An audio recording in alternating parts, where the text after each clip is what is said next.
I asked you guys to ask questions for the Q&A, but by far the most asked question was how I make power levels. So I decided I might as well make a little presentation to show you guys how exactly I do it. This will be a long one, so turn on the closed captions if you are finding it difficult to understand what I am saying. I'll be answering your other questions at the end of this video, so sit back and relax as I explain how to calculate power levels. Well, first of all, to get the accurate power levels, you need to make sure that you are reading or watching an accurate translation of the story itself. I keep getting comments like this, so I should probably address this first. The over 9000 line is a mistranslation. I love the English dub as much as the next guy, and I really like the music too. But you should probably cross check things with either the original Japanese version or the manga, which is usually much more accurate. In this case, it's easy to see that the line is inaccurate because in the Japanese version, Vegeta says that Goku's power level was over 8000.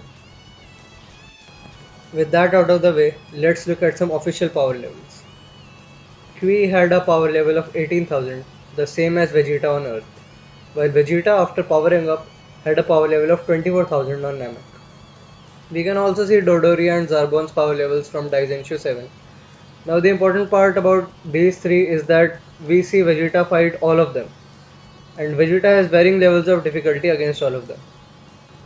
From this we can deduce a trend which we will call power level gaps. The gap between Vegeta and Kui is huge, more than 30%, and it makes sense that Vegeta can pretty much one-shot him. In other words, it's a very large gap.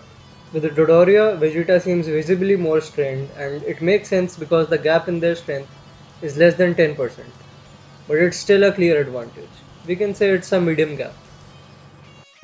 Zarbon is able to react to Vegeta's attacks, even though Vegeta still has a noticeable advantage. The gap between them is less than 5%. In other words, it's a small gap. So it's not a hard and fast rule, but we can keep these gaps in mind to calculate the power level difference between other characters in the future.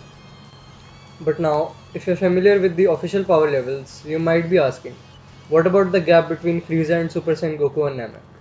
Isn't it a pretty big gap? Weren't Goku and Frieza able to fight equally even then? And you're right, but that's exactly why gaps and even power levels as a whole aren't the only factors in a battle. Try to keep these points in mind. Goku had just transformed into a Super Saiyan and wasn't experienced in wielding such a massive amount of power. Frieza is insanely durable, seen when he survives an entire planet exploding on him, even when he's pretty much out of ki. And there are other factors as well, such as Goku wanting to defeat Frieza at his best, break his pride and whatnot. So gaps aren't really everything, but they are still something that we can keep in mind. Next up, let's look at some official power levels. Here you can see the different sources from which we can get these official numbers. First form Frieza's power level is straight up stated in the manga and the anime. Second form Frieza's power level isn't as clear, but it's stated to be vaguely above a million. Final form Frieza's power level isn't stated in the series either in the anime or the manga, but it's stated in the guidebooks, along with Goku's power level in his base and Super Saiyan forms. Similarly, Vegeta, Gohan and Krillin's power levels are apparently from some issue in V-Jump. I'll give a link in the description where you will find a list of all such official power levels. Now we can use these official numbers to calculate the power levels that weren't given in the series. This part relies on your own interpretation, like we don't actually know how strong Piccolo was after training with King Kai, but we do know that Nail praised his power, but said that he still would not be able to defeat Frieza. This means Piccolo is below first form Frieza, but in my opinion he might be stronger than Vegeta and the others. So here we'll place his power at 330,000. Similarly, we know that second form Frieza was over a million, and that's before he powered up against Piccolo. So I've put him slightly over 1 million initially, and at 1.2 million after powering up. Piccolo, after fusing with Nail, seemed about equal to the powered up Frieza, so he also has a power level of 1.2 million. Frieza transforms even further to increase his power, and Vegeta, after Dende heals him, is even stronger. The actual numbers are open to interpretation, but sometimes it's just basic math. Like we can calculate Kaioken times 20 Goku to be at 60 million, which makes sense considering Frieza at 50% was able to survive his attacks. Now that you know how to fill in the gaps between official numbers, let's take a look at the biggest number on this list. You'll notice that Super Saiyan Goku is 50 times stronger than base Goku. The multiplier for the Super Saiyan form is repeated in the Super Exciting Guide, which also includes the multipliers for Super Saiyan 2 and Super Saiyan 3.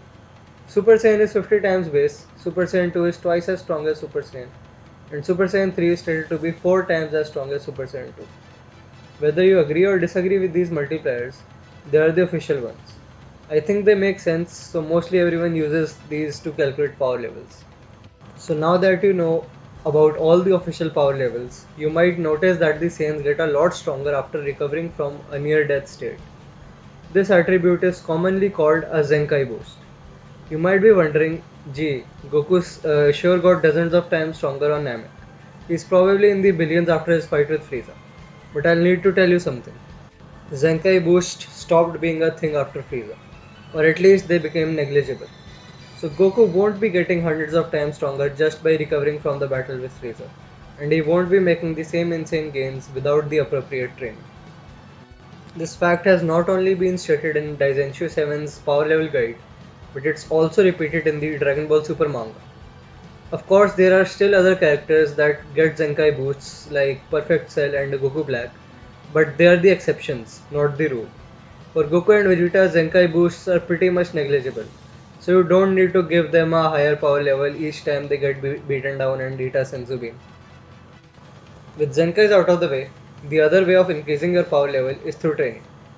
We will once again use official power levels as an example. Goku in the King Piccolo saga has an official power level of 260, and after training with Kami for 3 years, he is barely pushing the 400 mark.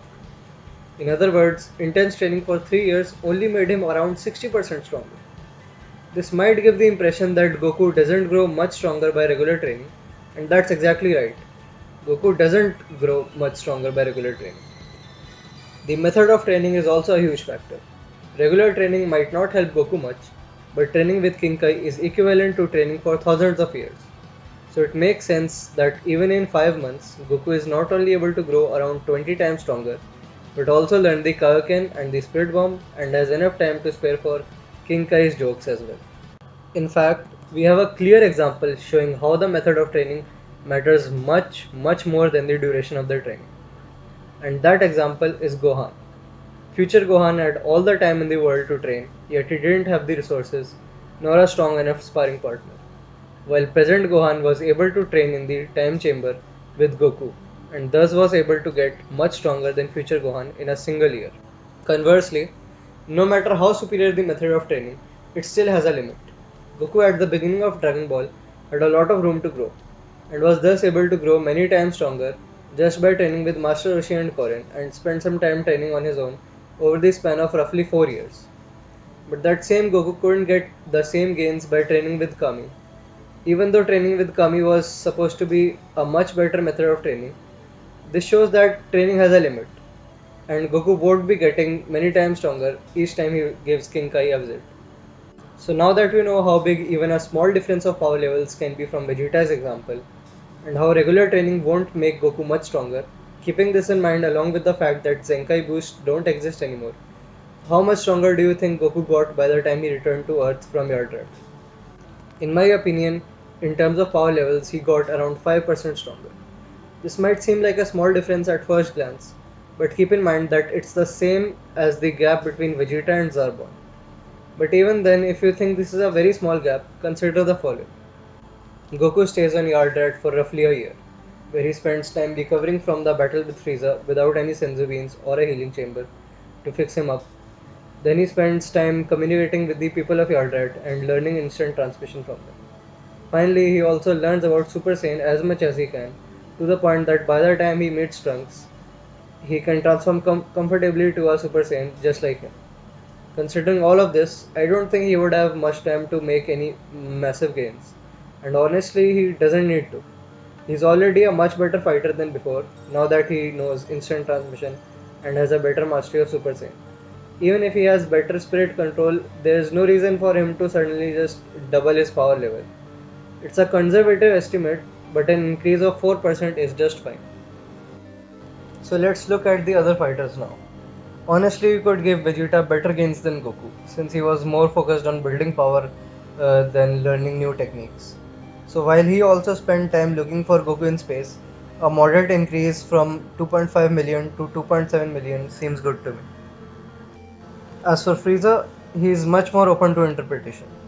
He's definitely grown much stronger than before, but considering that he can't actually sense ki at this point, and the fact that he brings his papa to help him get back at the Saiyan that bullied him, I don't think he actually needs to be stronger than Super Saiyan Goku or Namek. So I give him a power level of 130 million with the added benefit of him probably not needing to bulk up to access his full power. In any case, Trunks catches him off guard and easily defeats him. Once again, things are open to interpretation when Gohan says that Trunks has the same ki as Goku and Namek. He could either mean that they have the same power level or that they just have the same kind of ki. I personally have Trunks equal to Goku and Namek since he doesn't really need to be much stronger, and also since I don't have the current Goku being massively stronger than he was on Namek. So now that you know how I make power levels, I'll need to emphasize another important point. Whether you have a strong sparring partner or not is also an important factor to calculate training gains. We know that Krillin comments on Piccolo being almost as strong as a Super Saiyan, and Piccolo clearly goes from being weaker than base Goku to being strong enough to overpower Dr. Gero. It's likely because Piccolo had a much stronger sparring partner in the form of Super Saiyan Goku, while Goku didn't have the same. So while Piccolo grows massively stronger, Goku only gets a moderate increase. Now that you know the process of calculating power levels, let's actually calculate the power levels for the rest of the series together. Yes, you heard that right, the rest of the entire series, including Dragon Ball GT and of course Dragon Ball Super. It's going to be a long one, so please bear with me as we move on to the next section. Calculating power levels. Let's start with Piccolo in the Android Saga. Once again, it all comes down to your own interpretation. But the Grand Elder Guru says that the nameless Namekian splitting into Kami and King Piccolo halved their power. So arguably, Piccolo once again reuniting with Kami might have doubled his power.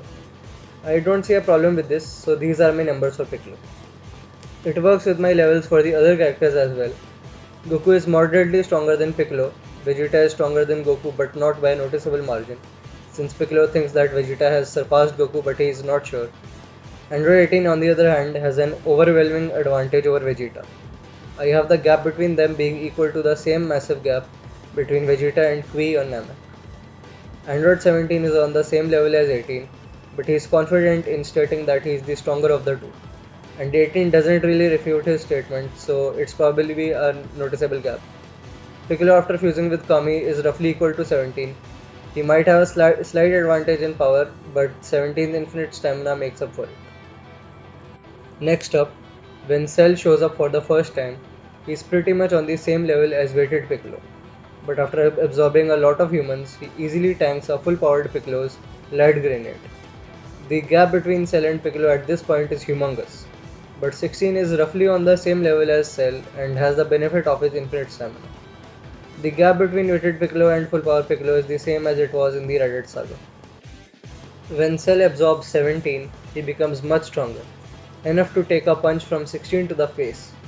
So at the very least, I think it makes sense that semi-perfect Cell is equal to imperfect Cell plus Android 17 in terms of power levels. However, Cell's overwhelming advantage is short-lived, as Super Vegeta easily defeats him, stating that Trunks could have done the same.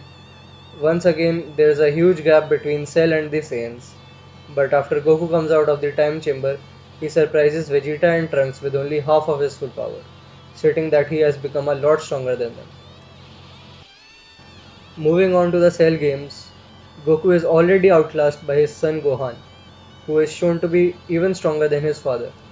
Cell powers up multiple times by increasing his speed, bulking up, and even powering up like Gohan himself to become Super Perfect Cell, but he is still ultimately defeated by Super Saiyan 2 Gohan, who is at least twice as strong as a regular Super Saiyan Gohan, and perhaps even stronger due to Gohan's rage.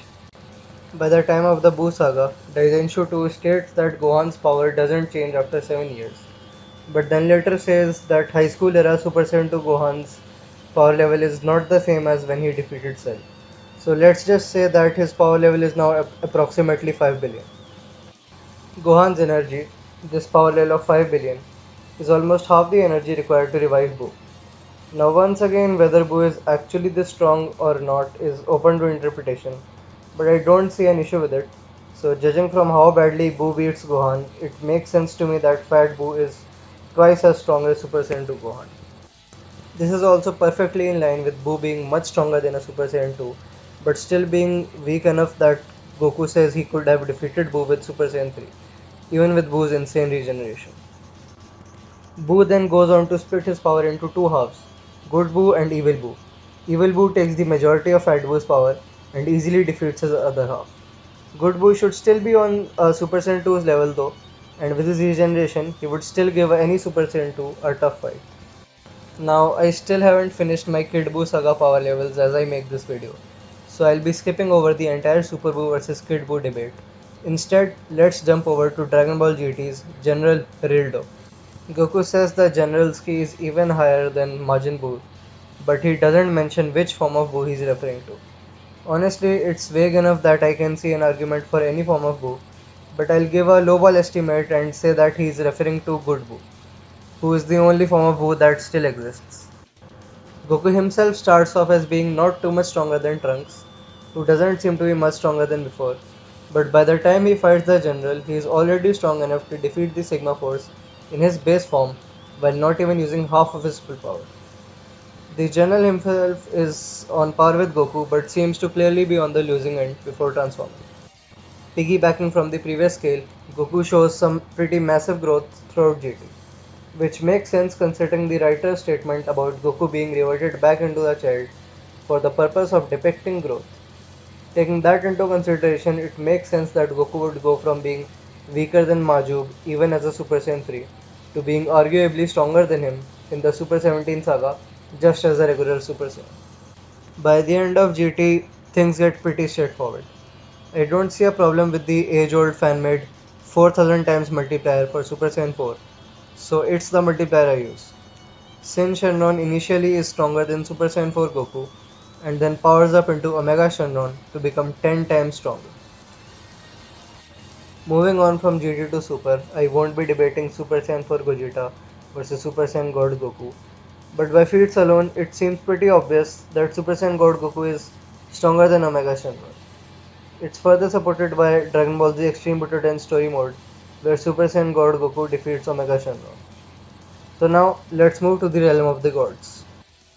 The exact events vary between the anime, the manga, and the movie, but in two of those, Goku's time limit as a Super Saiyan God expires.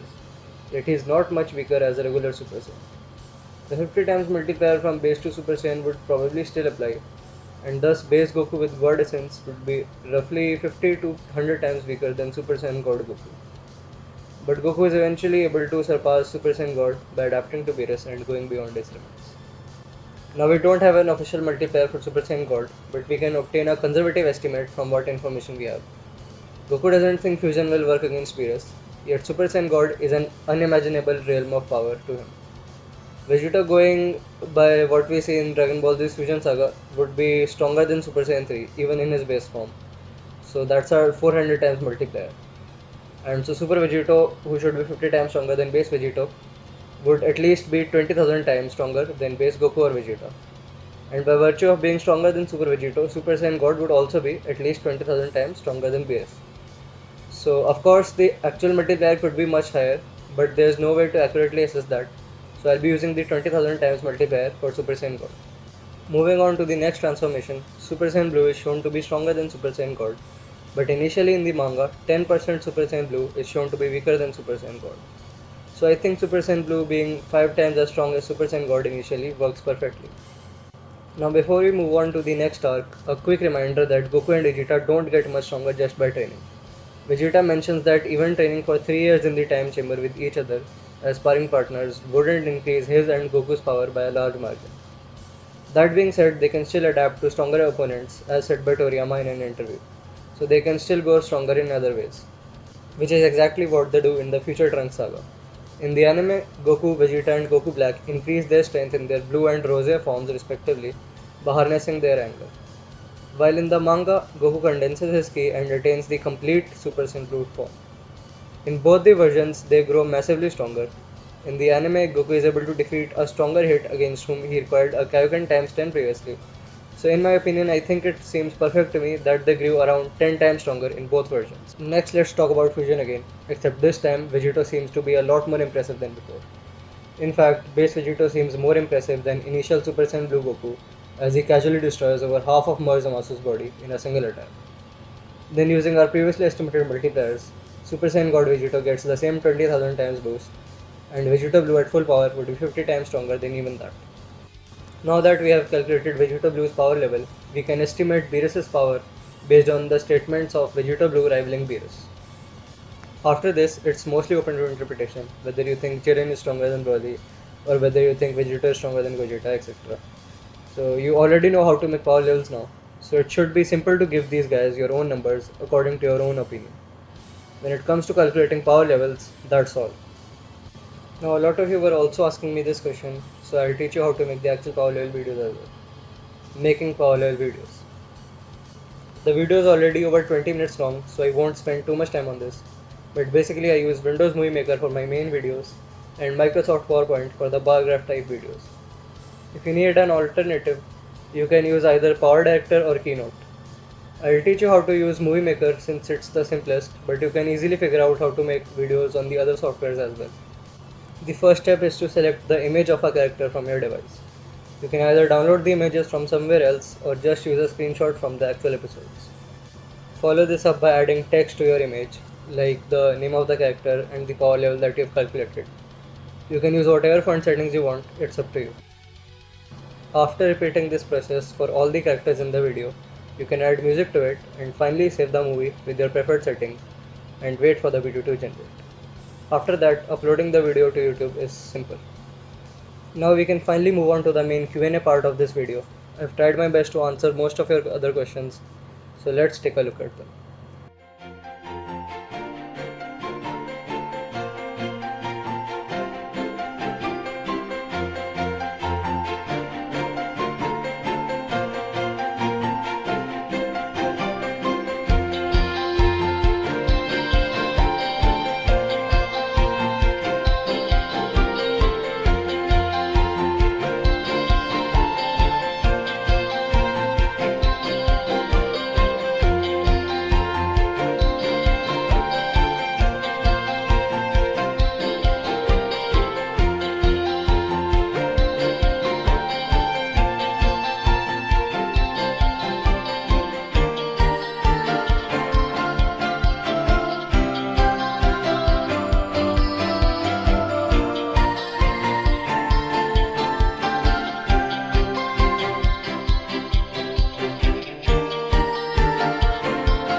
That's all for this video. I would like to thank everyone who's been subscribed to the channel for a long time.